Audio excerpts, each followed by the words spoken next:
going down. Tired of myself, tired of this town.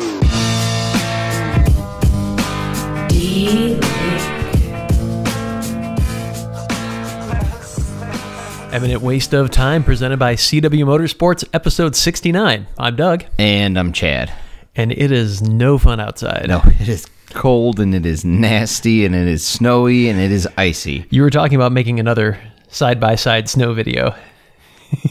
I'm game to go climb in it and go rip around. That's what I was thinking, though. I was thinking about this weekend. There's supposed to be snow, and I looked at the temps, and I'm like, I wonder if he's actually going to do that. I'll do it. Doesn't bother me at all. I might actually do that maybe today or tomorrow. I think it's 12 out right now.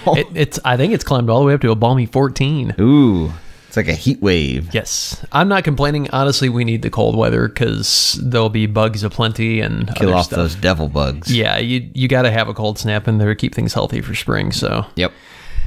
CW Motorsports, well, the Midwest side-by-side banquet, I should say, unofficial banquet this time. It wasn't a banquet, but it was a banquet. Exactly. So if you don't know what's going on or what we're talking about, yesterday was supposed to be the Midwest side-by-side banquet. It got canceled because of weather and lack of RSVPs too. I mean, I think at the time when he actually canceled it was it on Thursday or Friday, whatever it was, but there was like 6 people who had RSVP'd or something like that. Yeah, it was not going at a particularly brisk pace. And the problem, if any of you guys have ever done any banquet type stuff or any events, I mean, even if you organize a ride, you have to plan for food for how many people are going to be there. And if you don't know, that's problematic. Yeah. Especially if you are planning on 12 and 50 show up. Right. And so it just kind of turned into a thing, and basically what ended up happening was the core group of racers decided to get together anyways. So. Yeah. Cody made the statement, well, if we all want to get together and hang out, we'll do that, but we're not going to have like a formal banquet because he had a venue lined up and he had all that stuff going. Yeah. So he decided, we'll just all get together and hang out, and we'll meet up at CW Motorsports, and then maybe we'll go find somewhere to eat and all that.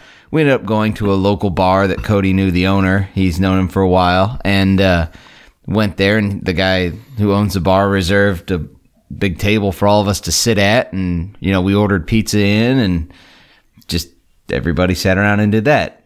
Except for me. I was a bum. I did not go. That's true. Well, actually, we did that after we waited like an hour and a half for Cody and Steve to rebuild Steve's front diff while all of us stood around and talked at CW. So there you go.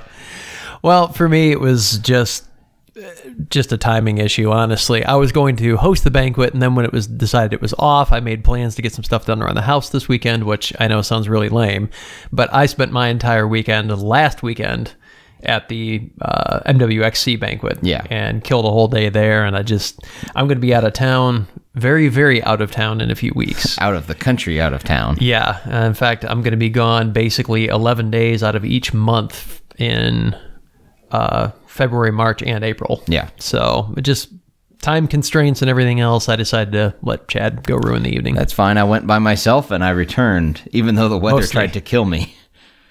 I think I sent you a rather snarky message. You did. I didn't reply because at that moment I was driving on the icy bit.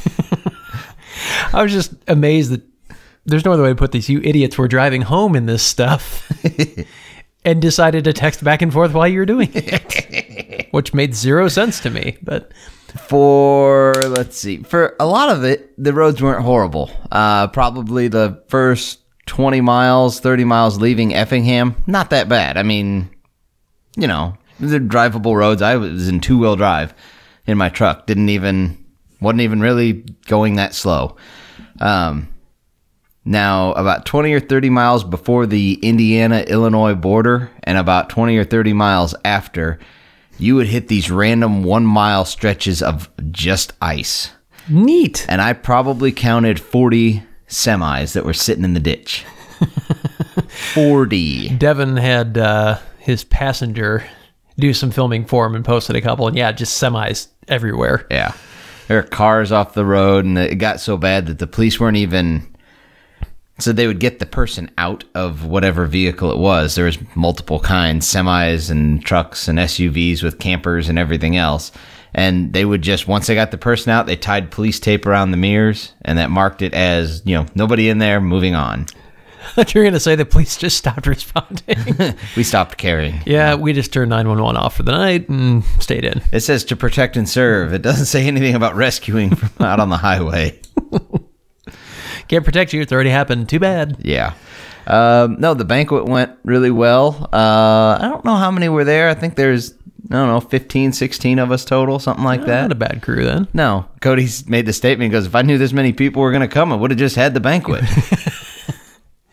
Yeah, people aren't always. The problem is he wasn't really selling tickets to it. I mean, Right. he was RSVP and you had to pay for your meal when you got there at the door. But Right. I think there's a little more Urgency if you have to have your order in a month before the banquet and you're getting a ticket and the Right. ticket's otherwise basically worthless, so you've already spent the money, you need to show up. Right. I think if you don't do that, it kind of just I get where he's pushed to coming the from on wayside. both sides of it because, Oh, yeah. I mean, you don't want to pay all the money for a venue and have a caterer and everything else, and then nobody shows up, and it's just wasted money and wasted food and all that stuff.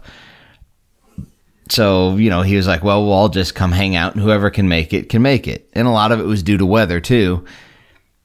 A lot of people ended up showing up. I mean, I gotta admit, I'm really kind of astounded at the popularity of banquets. Like the month, a month or so after the race season has ended, I'm floored by how many people show up. Yeah. I mean, MWXC had over 700, and I'm dumbfounded by that. I had no desire to go. Not that I have anything against MWXC or any of the people or anything else. I'm just not a big banquet person. Me either. I personally, doesn't really do anything for me. Yeah. I mean, kind of the main reasons I went over to the Midwest Side-by-Side one yesterday was, we had helped them with some stuff, and we actually made the trophies that they gave out to the Pro Row for first, second, third, and a School of Hard Knocks one. Yes. So, when you were making trophies, I'm like, we need one for the other end. yeah. Not first, second, or third, but somebody who really had a rough year. Yep.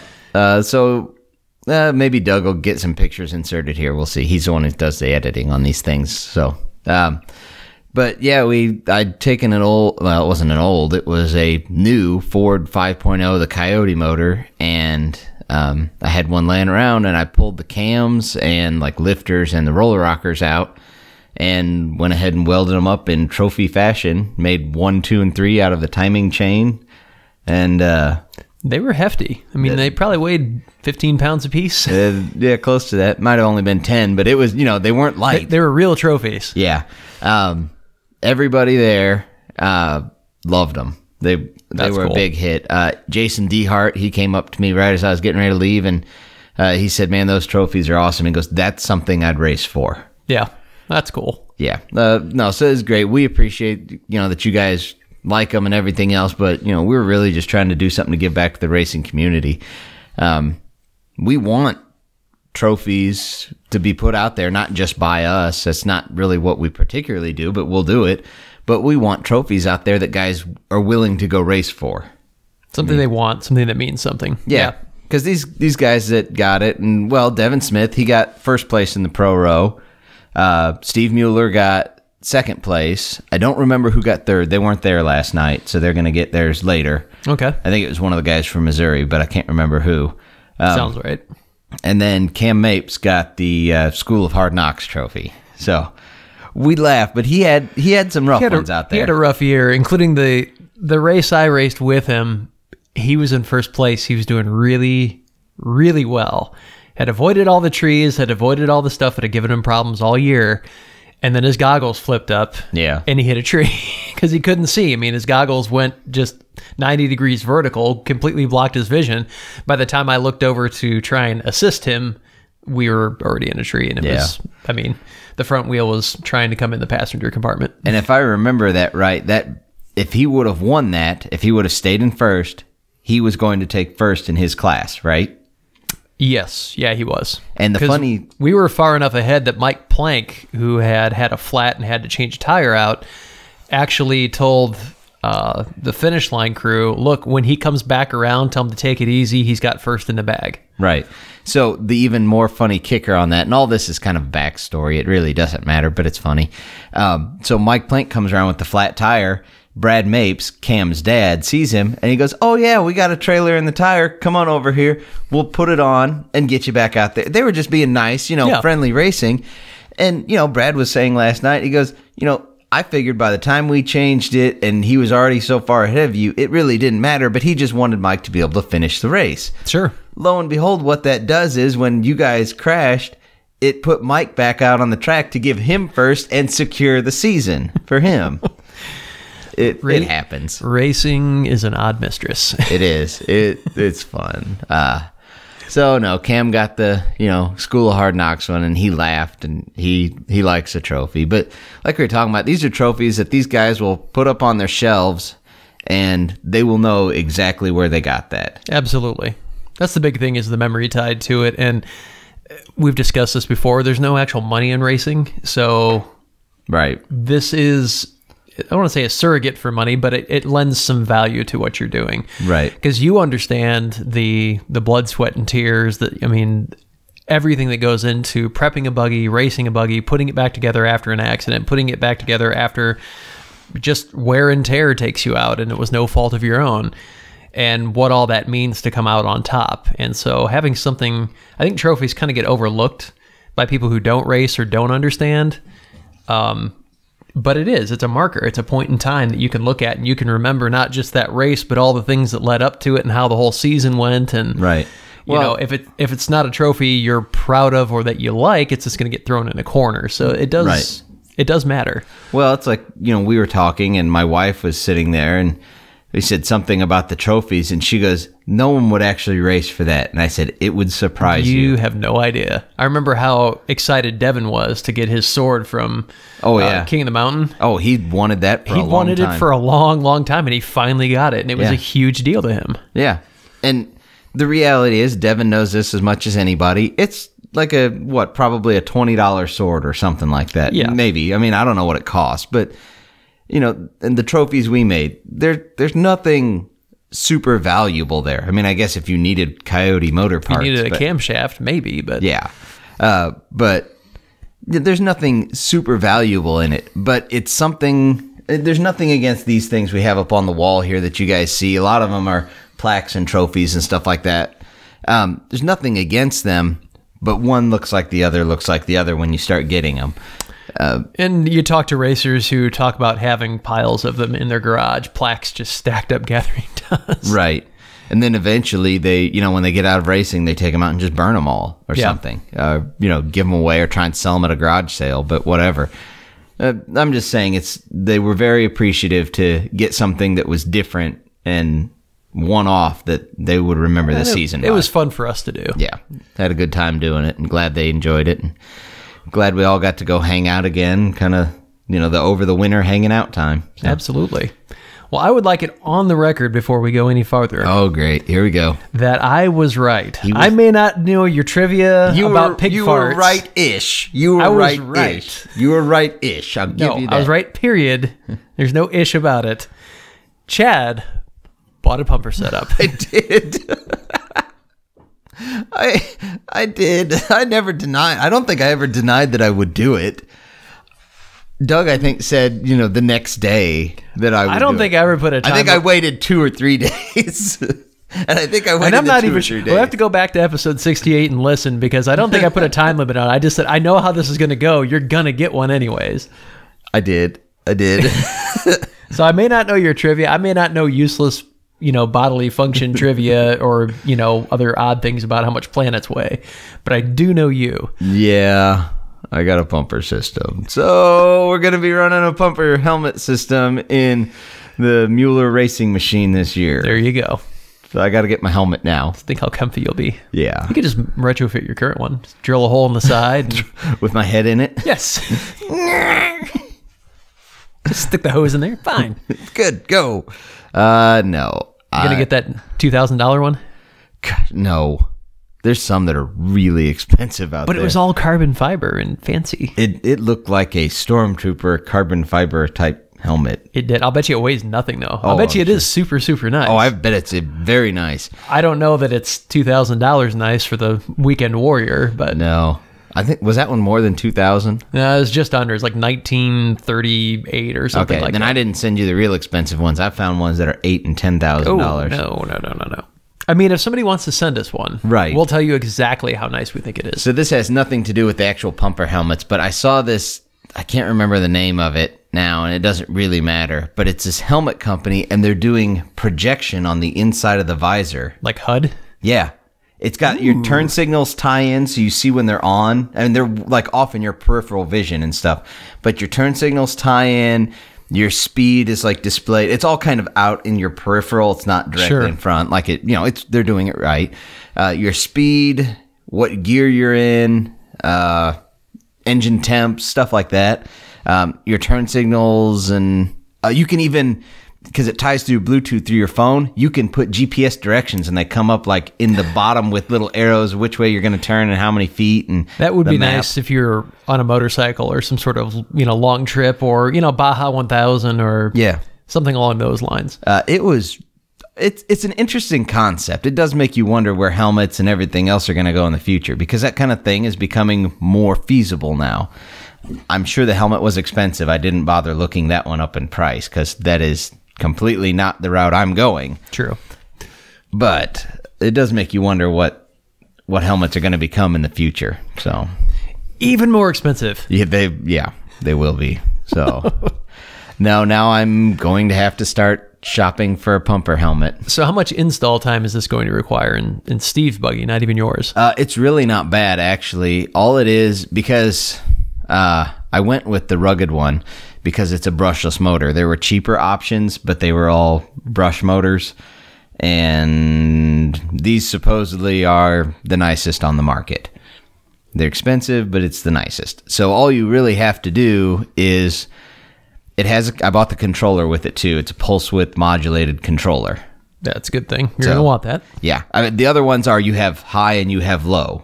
Pick which one you want, and off. But I mean, sure, you have high, low, and off. This one you can dial. It's like your car, but it's a little more defined. You can adjust how much fan speed you want. But all you have to do is hook it up. There's a hot and a ground, and you hook those up to battery, to a switched source, or I guess you could do it to unswitched. It doesn't really matter. And then that's it. And you mount the pumper, but I have a bracket, and it'll go on his harness bar just behind us. That's all there is to it. I mean, it's got an air filter with an outerwears, the outer skin cover for the filter, and I got to get my helmet and a couple hoses, and we're set. That's it? Yeah. Now I just got to decide on a helmet and take that wild leap. And no. I knew it was coming. You knew it. I know, and I don't think I ever denied it. No. I can argue and say that, I don't need it, but that doesn't stop me from... That's never been a qualifying factor in any purchase. I don't need it, but I need it. Exactly. That's kind of where I went with that, so... Well, we were mentioning Baja, and so it's definitely worth mentioning Pete Sohren. Yeah. He was... A lot of guys knew him as Pistol Pete. He lived in Glendale, Arizona. Right. So he was out kind of in the desert as it was, but only 54 years old, died in what can only be described as just a really stupid freak accident. Yeah. Crashed, is it head on, I believe, with another Razor. It's actually a side collision here. It says here he was on the sand dune behind El Cortez Hotel in San Felipe. He was driving his youngest daughter, Farah, to her first local race qualifier along with his older daughter, Paige, in a UTV when he was struck directly on the driver's side by another UTV and was pronounced dead at the scene. Yeah. So he basically got T-boned. If you've ever ridden in the dunes, you know how hard it is to see. And I'm not going to write this off as accident happened, because something stupid happened here, and I don't know all the details, and I'm not going to assign blame. Pete could have been in the wrong for not having a flag or been visible where he was, but when you've got terrain like that that's undulating and up and down, this just really underscores how important it is to be aware of where you are. As cool as it is to go launching off a sand dune and jump, you need to have a spotter to make sure it's clear on the other side. Yep. You need to have a flag so you're visible. And I don't mean to be like, the UTV mom here. The safety Nazis. But this is a prime example. He's 54 years old. Yeah. And, you could argue, it'll never happen to me. He probably said the same thing. I mean, Pistol Pete's been racing forever. He's basically a legend in the Baja circles. Right. And it happened to him. Yeah. So you can't get too comfortable when you're out in a busy situation like that, and you really can't push safety to the side. And I'm going to leave it at that. I'm not going to preach to you guys. I just want to underscore the most important thing about racing or riding or doing anything with your UTV is coming home. Yeah. Well, I mean, you get to thinking about it when you're running on the trails somewhere out, you're just at some park running on trails. It's very easy for someone to be coming the other way and you can't see them because it's a corner and they can't see you, and both of you are pushing to that corner at 40, 50 mile an hour. There's zero time to make that decision. So I'm just I don't think he was racing or anything else like that, but I'm going to say leave the racing on the racetrack. Yeah. Trail riding is trail riding. There's spirited trail riding. I'm not arguing that, but always have the machine well under control to account for the other guy that may not quite have it under control. His both daughters were actually severely injured as well and are in the hospital. And so possibly they weren't wearing seatbelts. There's just not enough details to know, but, our hearts go out to the Sohren family. It's a huge loss, not just to the race world, but specifically his family. Our thoughts and prayers are with you guys. And yeah, it's just an unfortunate, crappy thing. I mean, he probably thought he'd go in some blaze of glory on the racetrack, not just trying to get his daughter to the start line. Yeah. Yep. You guys might have heard the name. If anybody watched that, was it Truck Night in America or something like that? I think that was the name of the show. I'd watched it many times, but he was one of the hosts of that. So, if you guys can't picture the face, go check those out. They were good shows too. You'll recognize him when you see him, type of thing. That's him. Yeah. And he built, because he built trucks too. He didn't just race. He actually built a lot of rigs for different racers. And I mean, he knew his stuff. Yeah, he was good, but it's rough. So we just wanted to mention that, and not, like I said, not to preach at you guys, just to bring you the news as it were. And unfortunately, that's some of the news. Yeah, it happens. So what else we got on there? Here, I'll let you look at the list. You get to pick. I've been directing the show so far. My turn to direct. Look at that. Look at you.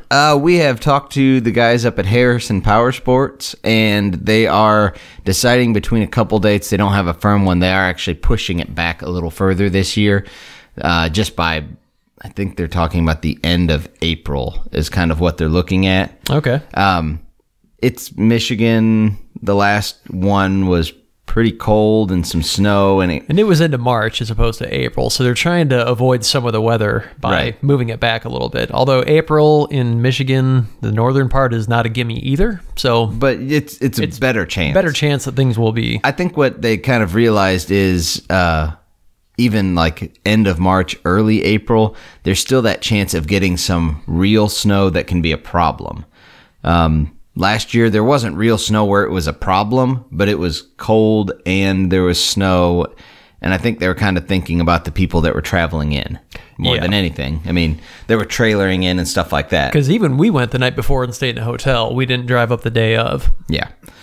So they're looking at a couple dates towards the end of April. So we'll bring you guys that actual date whenever we get that.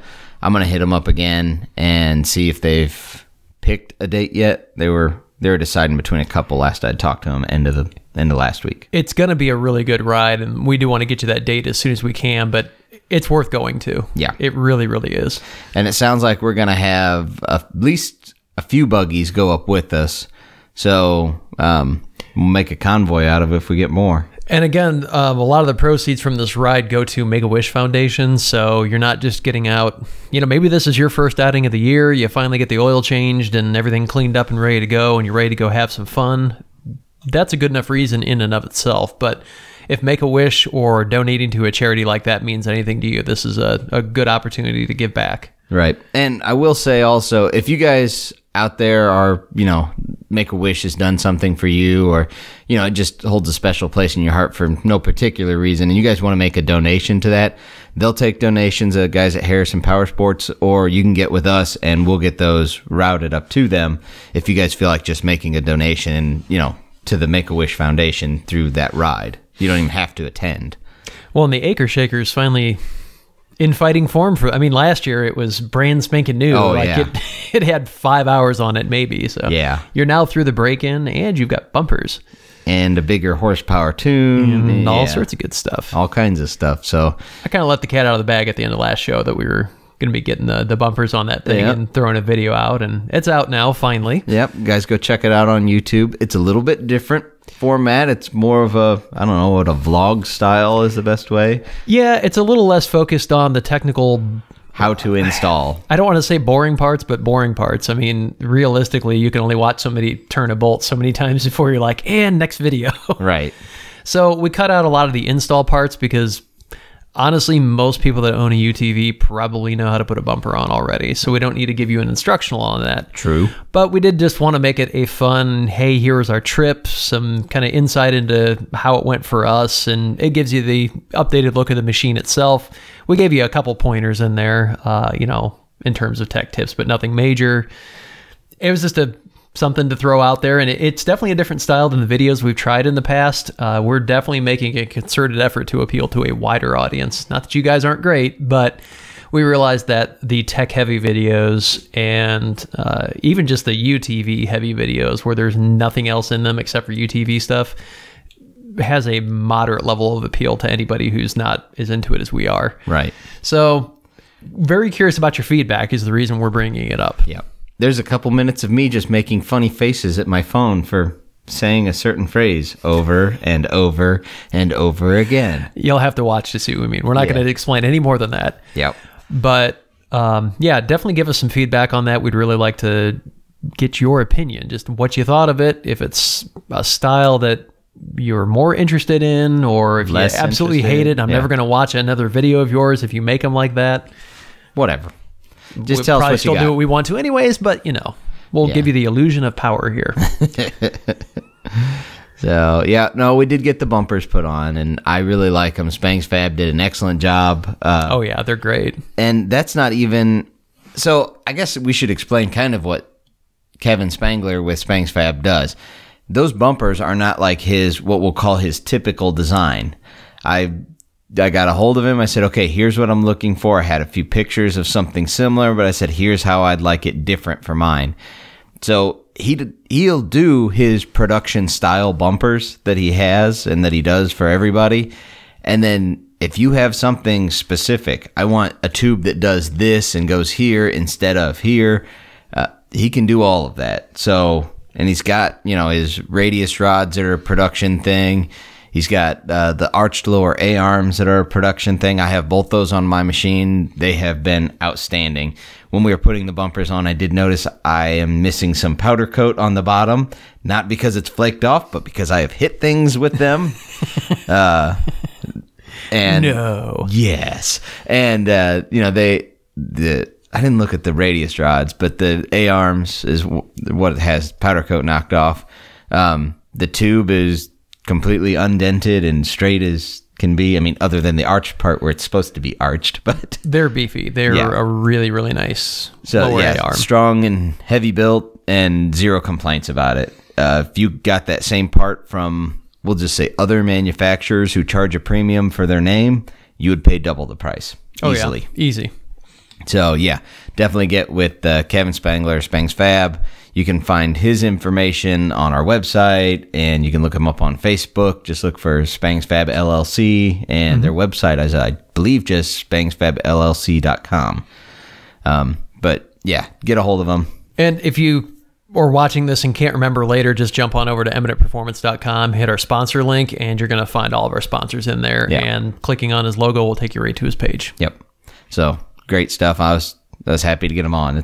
That was kind of one of the big protection items I was missing. I was always... Yeah, and it's amazing how much it improves the look of the machine. I mean, if you've got a machine and you don't have a good set of bumpers on it, you're kind of missing out just on the looks part of it. You are. It definitely changed. It made it look a little beefier. I was always hesitant. I don't ram trees on purpose in particular. I was going to say, put intentionally on there, because otherwise I'm going to call you a liar. Yeah. But even I didn't want to even push down small brush and stuff like that, because I just didn't want to crack the plastics up and everything else. Yeah. Is it going to scratch the powder coat on them? Yeah, maybe. But I can always pull them off and have them re-powder coated. Yeah.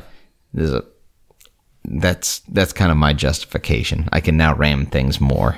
No, there's times on rides where you just have to. I mean, it just is what it is. Yeah. There's also times where you may get stuck, where you're not super stuck, you just can't get quite enough traction to get out. And being, depending on the angle you're in, maybe that bumper is a lifesaver because it's an easy point to throw a winch on and just give you a little tug. You don't want to try and, pull it sideways up a hill, dragging it the whole way. But maybe it gives you a quick and easy, like, I just need a little pull to get out of this. Right. So, yeah, super stout products. Happy with them. So, you had an interesting question on here. It said, if you had to switch to a different machine, what would you pick? And what changes would you make to a competitor's machine that would make you switch? Yep. That's a long question, isn't it? We'll do it in two parts. If you had to switch to a different machine, what would you pick? Well, you own a Razor. Okay. You have switched before. You had a Rhino, then you had a CF Moto, now you got a Razor. Yep. So you haven't been brand loyal per se. I have not. So I guess to answer the question, and it probably needs to be a why with each one of them. Sure. But I didn't type We'll that. throw that in.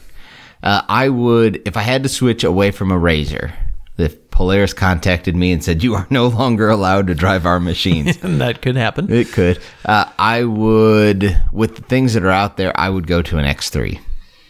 I'm not shocked at all. I like them. They're built really tough. Actually, some of the guys last night and I were talking about it. The guys that drive an X3, they're built really tough. I mean, they are. I mean, there might be the temptation to look at it and go, it's just prettier because it has. I'm not saying anything bad about the Razor, but it's got sexier lines. The X3 does. The X3 has sleeker lines. Yeah. Let's put it that way. And, a lot of people might think, oh, well, it looks good and it's fast, but, how's it really going to hold up? The answer is it's built well. Really, really well engineered. It's built well. Now, Devin Smith had a hard time getting axles out of it, but it was, the downfall was actually the reliability. Because he'd had him in so long. 23 races, had flogged that machine, and then they got stuck in there. So, Because he'd never taken them out. So it was kind of it was so reliable, he didn't have to go change them for so long. They became one with the machine. Yeah. And he told me last night, because before his X3, he owned one of the old style Maverick turbos. And he was telling me, you had to, no questions asked, change axles every 2 races, or you were breaking all of them that were in for more than 2 races. Yeah. And he's gone 23 races now on a set, and he didn't have a problem with them. They weren't broken. Yep. He bent one shaft once, and he replaced it. And he even finished on that. I mean, it's not like he stopped. He just bent a shaft, and he got done. He's like, well, I'll change that. It was one of his fronts. That's why he had trouble with getting the rears out. So, yeah. But I would go to an X3 if I had to choose. Let's see. The second part of the question was what? Something along the lines of what would you what change? changes would you make to the competition's machine that would make you want to switch? So that's kind of I would like the X3s to sit up slightly higher. And normally I'm one for lowering machines down, but they already sit so low. And that's why I really do wonder if I was going to an X3 if I wouldn't go to their RC, the Rock Crawler edition, because they sit a little bit higher. Yeah, because they have more stroke than they have ground clearance. Right. So, and that's kind of a 2-part question to me, because if I could make any change to switch to another competitor's, if the Double X had a factory turbo, I would be very tempted to go with that, because it does naturally sit a little higher than the X3, still has a pretty car-like reclined feel. Yeah. But without having a turbo, it's just out for me. I can't justify it, really. I wouldn't want to give up that much power when there's other options that I could have more. Yeah, I could see that. I mean, So that's kind of where I'm at with it. But yeah, if I was just picking another machine, I'd go for the X3. But I like my Razor. It has never let me down. It has not given me a bit of problem. I have launched it off of the face of dunes and bashed it into rocks and like down in brimstone, and it has gone on without a whimper. And you've gotten the magical fast machine. I did get a fast one. Anybody who's ever bought any kind of anything, whether it's just a normal passenger car, motorcycle, UTV, ATV, you know how it is. You and your buddy can go to the showroom floor, buy two machines that are one serial number off of each other, and they're sitting next to each other on the showroom floor, and one of them will be faster than the other one, or one of them will be much more breakage prone than the other one is. They're just not all exactly the same. And you seem to have gotten the fast one. Yeah. Everyone who has been in your Razor that owns a XP Turbo has been like, holy crap, this thing is a lot faster than mine. Yeah, I don't know how I did, but I am so glad that I did. Yeah, you got the unicorn. And then I put a tune on it and it made it just that much faster, and it's party mode right now. I think Sam's exact comment after going from yours back into his was, mine's boring. Yeah. Yeah, and there's really no difference. I mean... No. There's no discernible. And his is the nicer one. It's with the dynamic suspension and all that. Mine's just El Cheape. Well, and honestly, I think part of it is, and I'm still a firm believer in this, is you have to break them in fast. If you just lollygag around for 20 hours waiting to change the oil, it's never going to be a fast machine. I'm a firm believer that I'm not saying you go out and you just hold it to the floor for the first 20 hours, but you need to get that thing wound out and then back off. And varying the RPM range is important. You don't want to just ride at the same. I varied that RPM range. I know. But you get what I'm saying, though. You need to break them in fast if you want to have a fast machine. You can't baby it. You've got to drive the thing, or it just seems like they never settle in the same way if you just are delicate. I think we've referenced our videos a fair amount this time, but I'm going to reference one again. If you go back and watch the one where he picked up my Razor that Doug did, we did, and Doug did the editing on because it's got the awesome like Barry White music in there when I see it. You'll see when I roll that thing off the trailer, it didn't have any miles on it. And I stand on it and just rooster tails of mud flying, and yep. I go out and do a burnout on the road. I mean, we don't have close-up or anything, but it's leaving black marks. I'm a believer, like Doug, I'm going to break it in like I'm going to ride it. Now, I'm not going to flog it as hard as I would ride it. No. Once it's broken in type thing. But you need to explore the upper end of the rev range, and you need to vary the RPMs. You need to not just tool around at $4,000 for 3 hours straight. Right. I mean, I really think that is the best break-in program for a machine. I do too. I'm a firm believer of that. I also didn't buy the warranty. So take that for what it's worth. I'm not saying the warranty is a bad thing. I'm saying most things I do, they would turn down my warranty claims. And my Razor is on social media a lot. People are going to see it. True. It's just not worth the money to me. So no, probably not.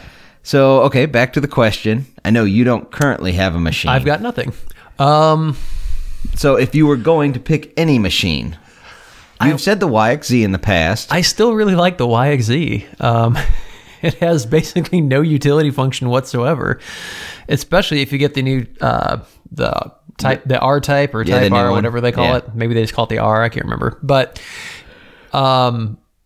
they've relocated the radiator to the bed and done some other race prep stuff, and so the 3 inches of bed you have is now gone because it's now a radiator. And I just like the machine. I like the stance. From having sat in them, I just like the way they feel, the way everything's laid out. See, I would have agreed with you, or at least said, that's a solid choice.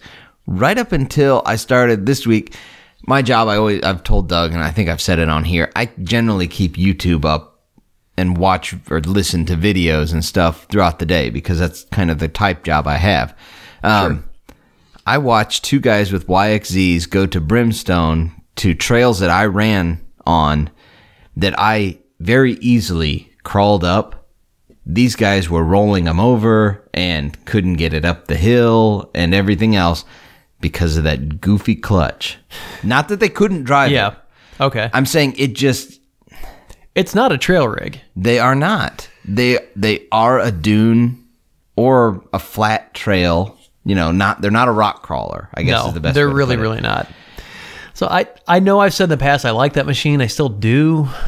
I got to be honest, though, I'm saying if you had back to the wall, if you had the money I right have now to in make your a hand choice. and you have to pick. It's not the YXC. Honestly, I would probably go with the Double X. As surprising as that sounds, I really think I would. It's a solid choice. I like the suspension on them. The looks are kind of love it or hate it, but they're kind of that way with all of them. I mean, you talk to any one owner and they think all the other ones are ugly. So that's neither here nor there. I like the fact that it's got a full bed. It does have a big bed, and that is nice. I could even fit a full-size spare in there if I needed to. I like the maintenance side of it where it's like, oh, you want to take the rear half of this buggy off so you can work on the engine? 6 bolts. The whole thing comes off. Right.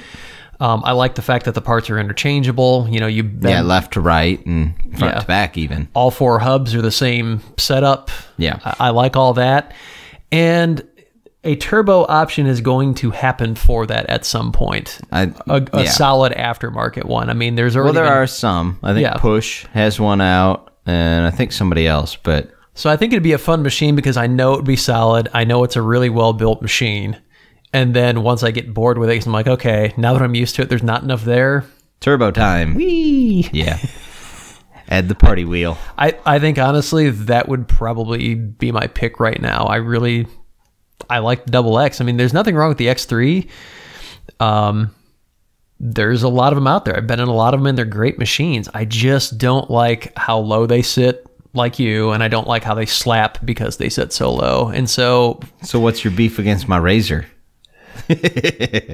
I don't really have a beef against the Razor.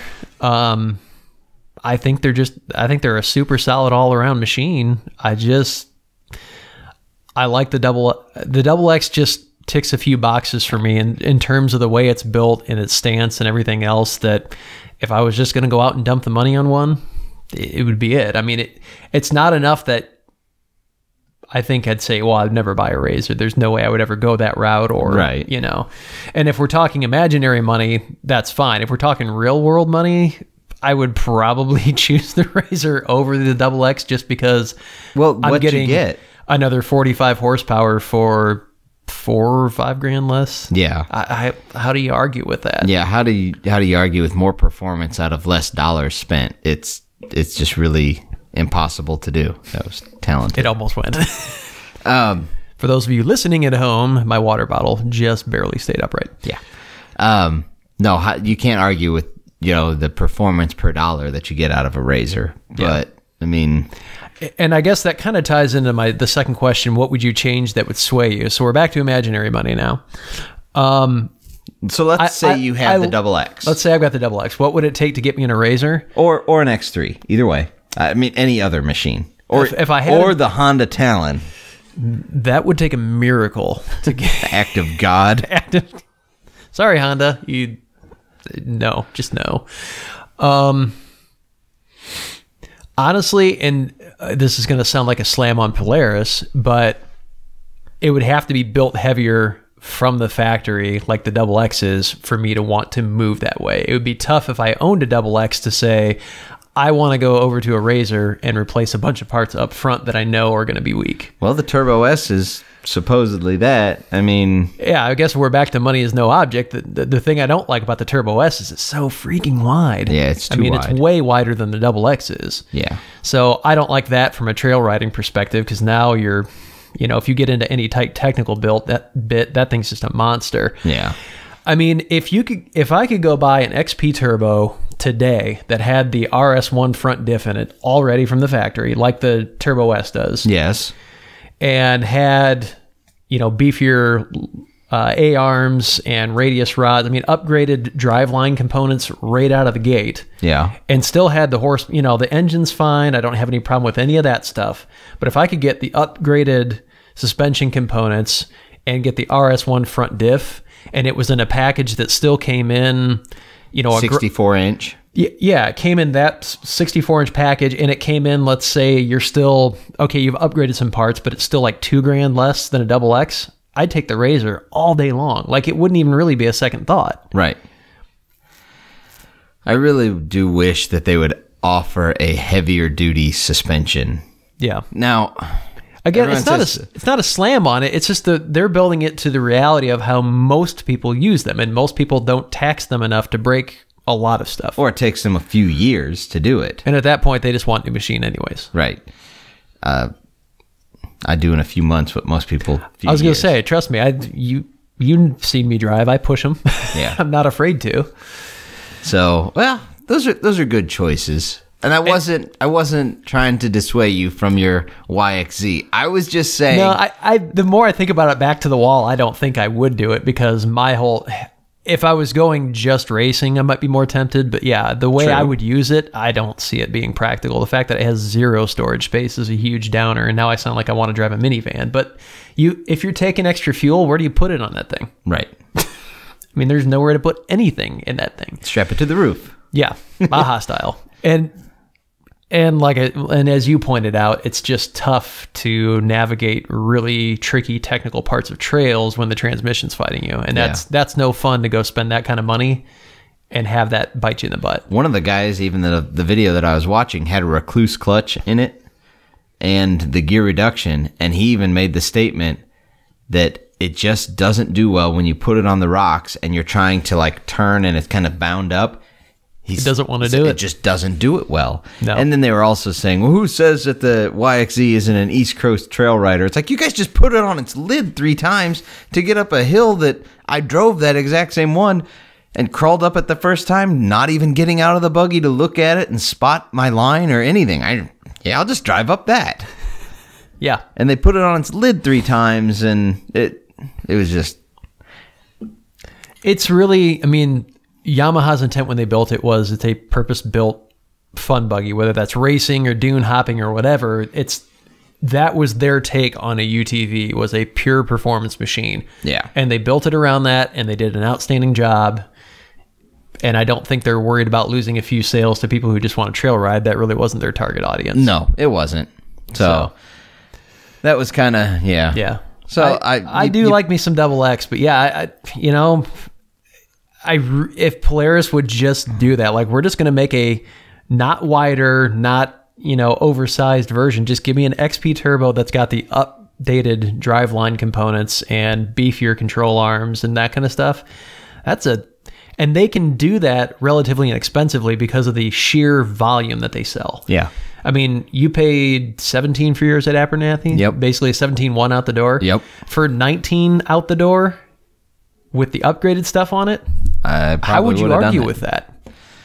Yeah, you can't. You really can't. So, no arguments there at all. The only other thing I'd like to see in a Razor is Can-Am's, the secondary on the Can-Am is like twice the size, and that's how they maintain these lower belt temps. Yes. They don't have to turn as many RPMs, and it holds the belt better. And so that's another thing I would probably like to see in a Razor is, from the factory. From the factory, that would be nice to have something like that. Yeah. But that one's lower on the list. To me, the other things are bigger ticket items. Yeah, they are kind of hard on belts. The Razors are. I'll give it that. I have a new one that just showed up. Razor? New belt. Oh, I know. A new belt showed up, so we're going to give that one a whirl. We'll talk about that in the future. But supposedly pretty well indestructible. Oh, I like those claims. We'll see. It's trivia time, my friend. Oh, gosh. Is it already? We got through several subjects, though. Sometimes we get stuck on one and then realize, oh, crap, it's been 45 minutes. But yep, we got through several things today. I'm getting all these notifications. Hold on. Please hold. Steve. Actually, I think when your phone beeped, I think that was Steve, because I saw the group had a new message. Oh. Pre-show. You didn't make the show, Steve. Sorry. Now I got to find it. Stall for me, Doug. So, cold weather riding tips for the tip of the week. Yes. Bundle up. Block the wind. Block the wind is the big tip. Honestly, a lot of it relates to stuff you should be doing already. You need to make sure that your fluids are all topped off. The other thing you need to do is go down to the hardware store or auto parts store, get a hygrometer, and test your antifreeze, because a lot of people mix it thin because of higher temperatures. They're not worried about it. If you're going to be riding in 0 to 10 degree weather, you need to be sure that your antifreeze will protect you down to 0 to 10 degrees. Yeah. Because once you turn it off and go get lunch, having your radiator freeze up is going to be a very bad day for you. Very true. But anything you can do to keep the wind off of you is the big one. So even if you just get like a face sock to go underneath your helmet that keeps the wind directly off of your skin, can make a huge difference. Yep. Windshields and that kind of stuff are nice. Again, even if you just get one of those little 1/3 windshields with the duck tail on it that pushes the wind over your head instead of right in your face. Those, some other little things, the little hand warmer things, those are great. If you can, crack those open to make foot-sized one that'll stick to your sock. Yep. Those are nice. Keep your tootsies warm while you're out there. Yeah, it's never really too cold to ride as long as you're wearing the appropriate gear and you're ready for the weather. Layers. I mean, don't just put on one big heavy coat and think you're fine. You would be better off with 3 lightweight jackets stacked than one big heavy coat. Yeah. Layers will insulate you far better than just putting on your Carhartt and calling it a day. Very true. So. And, if you lose feeling in extremities, you might want to stop and warm those up before you have to have them cut off. Stop and hug your engine. Yes. Go put your fingers on that cherry red turbo. That'll warm them up. My gloves are all melty. All right, I got the trivia up, so we're good now. Okay. You ready? Yes. Question number 1. How big was the world's largest pizza? So Guinness World Records, they have the world's largest whatever. So world's largest pizza. Man, I actually read this.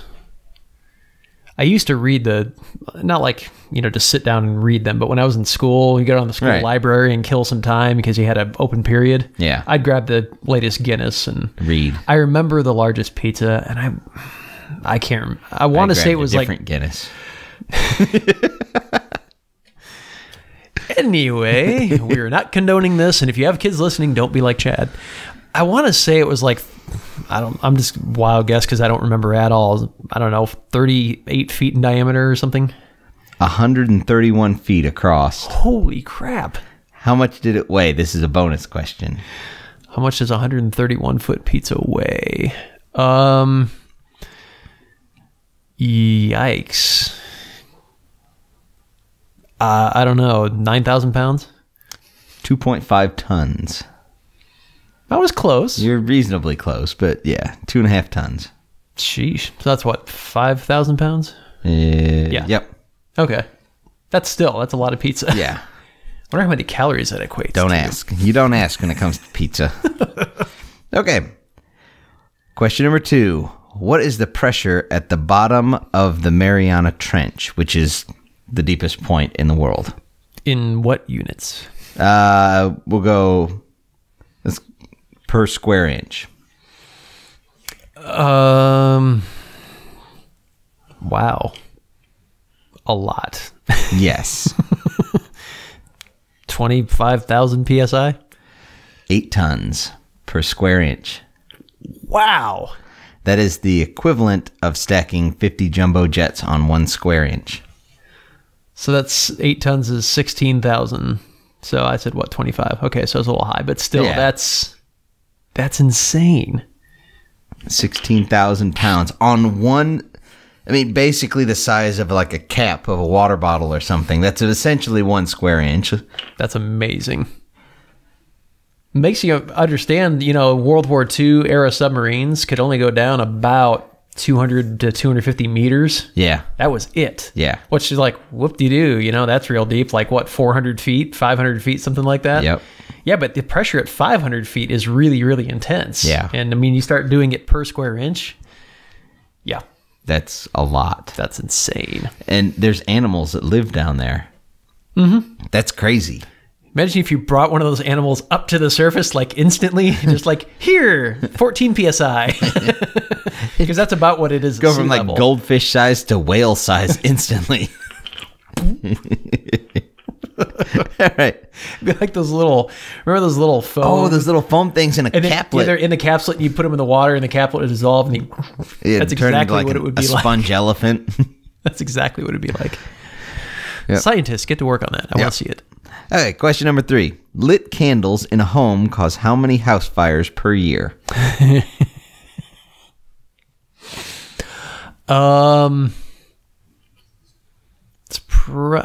probably not as much as I'm thinking. I'll go 1,200. 15,000. 15,000 in the United States? No, the world. Oh, worldwide. Okay, I was going to say, how are 15,000 homes a year in the U.S. burning down from candles? Because that makes no sense. No, that was a world stat. Oh, okay. Yeah, that makes sense. Because, I mean, if you're in some grass hut out in the middle of nowhere and candles are how you heat it, then... Grass hut. People still live like that. I know. That's one of the things. I'm heading to Africa here in February. Yeah. And I'm going to be in... A grass hut? The capital of Tanzania, which is basically... It's a modern city, think they should put you in a grass hut. You should request one in your hotel room. No, but if you go, you don't have to go very far outside. And a lot of these people are living like they did 400 years ago. I mean, It's just very similar. They're raising cattle or crop or whatever, and they're living in cattle food? Yes. In a grass hut. Next question. Okay, question number 4. In the 18th century, how did rich people fix their teeth? Like if they had bad teeth or teeth that were missing or whatever. What was a common way that they fixed their teeth? Some sort of ivory tooth implant? No, actually, they would pay poor people for their teeth, and then they would put them in. Oh, gosh. They would buy poor people teeth. And there's no blood flow to that tooth, so it's not like it's just going to slowly turn brown and... Oh. Yep, that was a common thing. You're not. Well, a lot of the poor people didn't have access to fruit, so they had scurvy. Their teeth were coming out anyways, so it's saving the trouble. Yep. There you go. Aren't you glad we live now? Yes. All right, question number 5. How many? This one I had to word very carefully as to not offend or get us kicked off of YouTube. Oh, great. And yet you're still asking this question? Oh yeah, because I like this one. Question number 5. How many injuries from jean zippers send men to the ER per year? Now you know why I had to word it like that.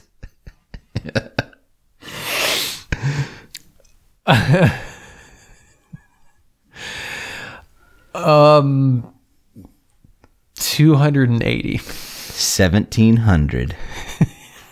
I was trying to help you guys out and shoot low.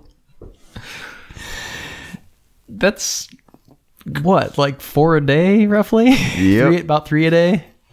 And that's just the ones that go to the ER. That's just not counting the ones that admit to it. Yeah. Or the injury wasn't severe enough they figured they need... Oh, wow. Next question. I don't even want to think about that. Oh, okay. Question number 6. In roughly 3,000 years of peace... In roughly 3,000 years, how many years of peace have there been in the civilized world? So not like third world countries or something like that. What would be classified as the civilized world? How many years of peace have there been out of 3,000 years? Basically, they've been tracking such things. This is the last 3,000 years, obviously.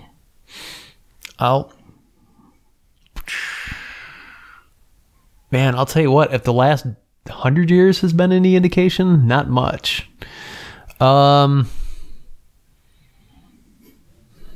going to go like 500 out of 3,000. 240. Out of 3,000 years, there have been 240 years with no wars. And most of those years of peace were probably because, like, let's just use the Roman Empire. They basically had knocked off everybody, so there was nobody to challenge them until some upstart came along. Pretty much, I'm sure. Yeah. Like I said, if the last 100 years have been any indication, I mean, you think about it, World War I, just United States was, World War I, World War II, the Korean War, Vietnam War. Yeah. I mean, and then we've been in Afghanistan forever, both... Desert Storm. Yeah, both Iraq wars. I mean, if you look at just the last 100 years of the United States alone, it's probably like 2. Yeah, maybe. Not many years of peace around here. Not really. All right. Question number 7.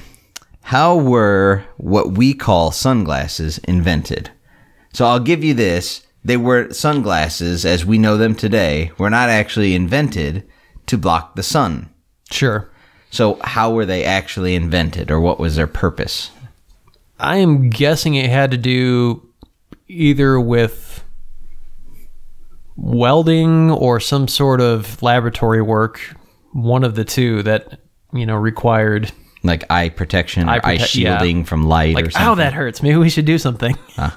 No, actually, Chinese judges invented them and wore them to hide their emotions when giving their verdicts. That's how Remember the Simpsons episode where Homer's got the glasses that have his eyes painted on him, and Marge is trying to talk to him, and he's like, "Tell me all about it," as he puts them on. It looks like he's paying attention. That's all I can think of now. Yeah. That's a legitimate use. Yep. I was going to say, if it wasn't that, poker players probably would have done it. Probably. But you see these poker tournaments, a lot of guys wear sunglasses to the table, and they got some sort of tell, evidently. They don't want people to know. Yep. All right. Question number 8. Since 1945, what accessory comes standard on every British tank? They made it like a mandate that everyone needs to have this accessory.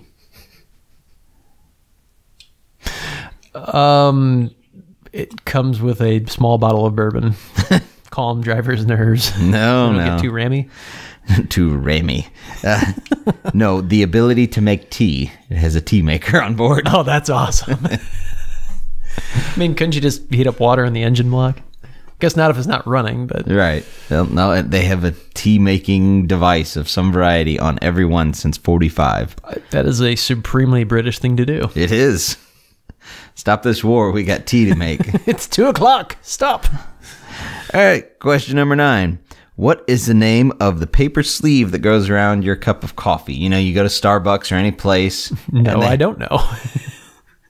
If you go to Starbucks or any nice fancy place, I think even McDonald's has them. I don't know. But they put a little paper sleeve around it. Yeah, and insulate your hand a little bit. Yeah. From their 900-degree scalding coffee. I don't know. You don't know the name? So, in reference to El Foamy, I'm going to call it El Sleevey. El Sleevey. It is not El Sleevey. It is actually called a Zarf. Z-A-R-F. Why in Lord's name is it called a Zarf? I don't know why it's called a Zarf, but it is called a Zarf. Freaking hipsters. I'm going to look that up because I'm really disturbed by the fact that has a name and that it's that stupid. So I actually moved the question. It sounds like scarf. But I don't know. It's a coffee scarf. I'm done trying to figure that out. Question number 10 I actually moved to the end because it was my favorite one this week. I don't think I've gotten one. I don't think you have either. You were kind of close on the number ones. I mean, you're in the ballpark. But yeah, it wasn't like normal when it's 900 million pounds. We're like, actually, it was 40. Oh. Yeah. Hey, what do you know? Better. Okay, question number 10. In 1927, Austrian doctor Julius Wagner Jauregg, as I believe how you pronounce his last name, won the Nobel Prize for curing syphilis. How did he cure it? I didn't know there was a cure. I thought it was one of those perennial reoccurring things. Well, now it's cured with antibiotics. So, I don't know. He accidentally spilled a petri dish on his junk or something? Maybe he had it. I don't know. No, he cured it by giving people malaria. Apparently, the two can't coexist. There you go. Well, malaria is a parasite. It's not a... People think it's a virus. It's not. It's a parasite that lives inside you. So it must eat the syphilis bits. I don't know that one's better than... I mean, both will kill you untreated. I don't really know that one's better than the other, isn't it? I just think it's hilarious that they gave him a Nobel Prize for finding another way to make people sick. Or for just making them sick in another way. I mean, that's like, somebody's on fire, so you drown them to put out the fire. That's kind of what it is. I mean, that's exactly why I moved it to the end, because I like that one. It has comical undertones. That's a thing to end on. We have a stupid stuff with Chad, actually, so we're not ending. Okay. We don't have to with that. Oh, it's time, but you go ahead and do it anyways. Okay. This actually... We've never been beholden to the 1 hour exact thing. Yeah, this actually did happen yesterday. So I don't even know this one. No. So my daughter had friends stay over, your daughter being one of them, and I got up in the morning, I was making all these, 6 middle school girls breakfast. I didn't sleep much that night. I heard screaming in Disney Channel all night. Anyway, so I'm making breakfast and I'm getting things out of the freezer like hash browns and all that fun stuff. And the cats know the sound of the refrigerator. Yeah. They know the sound of the refrigerator. So if they're sleeping somewhere and you open the fridge or freezer door, the cats are there. So Sure. I'm in and out. And so they're watching me like, maybe he'll drop real food for us to eat and whatever. I get in the freezer, and for those of you who have watched for a while, you've seen the evolution of my freezers and fridges. But it's one of the freezer's on the very bottom, and it's a big slide French out door drawer. style. Yeah. So I pull it open, and one of the cats was standing right there, and it's meowing and running around and everything else. And then I go close the door, and I'm like, where did the cat go? Because it was just there. The drawer, as it comes out, it's got like this little kick-up tail in the back. The cat was like, there's food in there, and it darts in. I closed the freezer in on the cat. I closed the cat in the freezer. I'm looking around. I mean, it took me it was 5 seconds. The cat was in the freezer for like 5 seconds. Still. And I open it back up and I'm looking. I'm like, where the heck is the cat? And I pull it further open and the cat is cowered up against the back inside the freezer. It's pretty cold at that point. And I reach in there and grab the cat and pull the cat out. I'm like, okay. At least you thought about it, because that could have been like, oh, I just ran around the corner, just Right. slammed it shut and... Gone on. I was like, where'd the cat go? And I closed the cat in the freezer on accident. And I was yelling at the cat, and my wife yelled at me. On accident. It's like, why is the cat so stinking stupid to climb in the freezer? And she's like, don't call it stupid. It's just a baby. I'm like, it's a stupid baby cat then. Yeah, I'd fully admit both my dogs are just absolutely bone stupid. They're idiots. It's like, I love them, but they're dumb. yeah. And I tell them that to their face. That's the cool part about dogs, though. And they wag their tail. As long like, as you say it "Great." nice, they're like, you're so stupid. And they're like, oh, he loves me. He thinks I'm great. Yeah, especially Rory. Yeah. He came in this morning. He's out running in the snow, and they were playing in the snow. So they come in, and their face is just covered. I mean, just ice on their whiskers and the whole nine. Yeah. And he's just standing there. When he pants, he looks like he's smiling. He has that natural upturn to his face. Yeah. And he's wagging his tail, and his face is covered in ice. He's got one ear standing up, one ear flopped over, and he just looks like the biggest dork, but he's so happy with himself. Yeah. Whatever. Well, we do want to throw out a sponsor to our thank yous. That's one way to do it. Is that how that works? No, we're going flip to that mix it around. up. We're going to try this way. Let's throw out a thank you to our sponsors. Might work a little better. Okay. Of course, our title sponsor, CW Motorsports, over there in Effingham, Illinois. If you need razor parts because you've broken the substandard factory one. Oh, did I say that out loud? If you've broken things, if you've just broken things. No, it happens. Doesn't matter what machine you have, you're going to break them. Yep. They've got a huge selection of not only new parts that they can get you, but they've got used parts on hand. If you need them in a hurry, they can get them turned around the same day a lot of times, which you're not going to get from most other suppliers. Yeah. And if you haven't seen it, have we done a video on that? On what? The parts washing process. I anything have out a on that? video. I don't believe I have. Watch social media. We're going throw something to out. be putting some stuff together for them coming out pretty quick anyways, but they have a parts washing system we've talked about before called hydroblasting, and it basically takes off all the grime, all the filth, and lets you see what the actual part is. So there's no hidden cracks, there's no things you didn't know were there. I mean, they look like new parts when they're done. Yeah. And a lot of times, like I said, he can get them turned around the same day. Yep. And they also do like new accessory parts. If you need PRP door bags, seats, oils. I know they're a big Bel-Ray oil dealer, which Yep. Bel-Ray makes great stuff. I mean, batteries, lighted whips. I mean, you name it. They can supply it. So they're not just used and new razor parts. They're in accessories, tires, wheels, everything you could ever need. So Absolutely. Also wanted to throw out a thank you to Spangs Fab for the awesome bumpers that they hooked us up with for the Acre Shaker. Yep. Again, you need bumpers, you need a full race cage, you need tree kickers, you need anything. Lower I-arms, you need beefier radius rods. Doesn't matter, he can make it for you. Does outstanding work. Yep. And he'll make it exactly to your spec. You want a low profile, slope back cage or something like that, he can do that for you. yeah. Also, Watch Communications, who is still in the business of hosting this podcast and our website. And the code is still valid. Waste of Time, all lowercase, no spaces, will get you 1 month of free hosting with Watch Communications. They also do internet access if you live in hard-to-reach rural parts of Indiana and Ohio. Maybe they can hook you up if you're still in dial-up era. Yeah. I don't even know if you can buy dial-up. I'm assuming somewhere. Yep, there still is. That's Jason terrifying. Dehart was telling me he has zero internet at his house because no one offers it. He can't get it. Can't get satellite even? They have gotten satellite. He said it was so bad that it wasn't even worth having. Yeah, it's pretty rough. So maybe Watch can help him. I don't know. Maybe I'll shoot him a It's message. possible. Might be worth looking at. Yep. Worst they can say is, nope, we don't do it either. And TGM Off-Road. Yeah, well, again, just a great group of guys that does, they do a lot for the UTV community, organizing rides and giving people a public forum to talk about things, but they've also, they've done some donations to charity and, helped out events like that, and just all around outstanding group of UTVers, more focused on the trail riding aspect of things than racing. So if you're sick of us talking about racing and going fast, they like to cruise trails and drink beer. So they are a great group of guys. They're kind of based out of Texas, but there's several members in, Louisiana down that way, and they ride up in Tennessee. There's several members up there. There's members all over the country. Yeah. So, but they do a couple annual trips to Tennessee, I think, and stuff like that. So just a great group of guys, and definitely worth checking them out as well. Yep.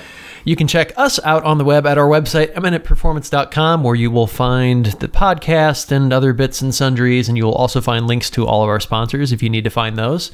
You can find us on Facebook /Eminent Racing, on Instagram @Eminent Racing. You can find the video version of this show on YouTube. Just look for Eminent Performance, and you can find the audio version on iTunes, Google Play, Stitcher, and iHeartRadio. And don't forget to subscribe to our YouTube channel. It's down there, and click the little bell that's also right about below Doug's water bottle, and it'll notify you when we put new things out. And we should have some new videos coming out here pretty soon, other than the podcast. I mean, new other stuff. And yeah. And we are getting dangerously close to 1,000 followers on Facebook, and we are going to do something to we got a couple things going. Yeah. So I think we're at like 970 something. So, I mean, we're really, really close. So find a few of your friends that want to like us and have them do so. We'll do something fun. We'll do a giveaway of some type. So, and no matter what small animal you've tried to freeze in your freezer this week, thanks for riding along with us. Thanks, guys. I'm tired of going down, I'm tired of myself, I'm tired of this town.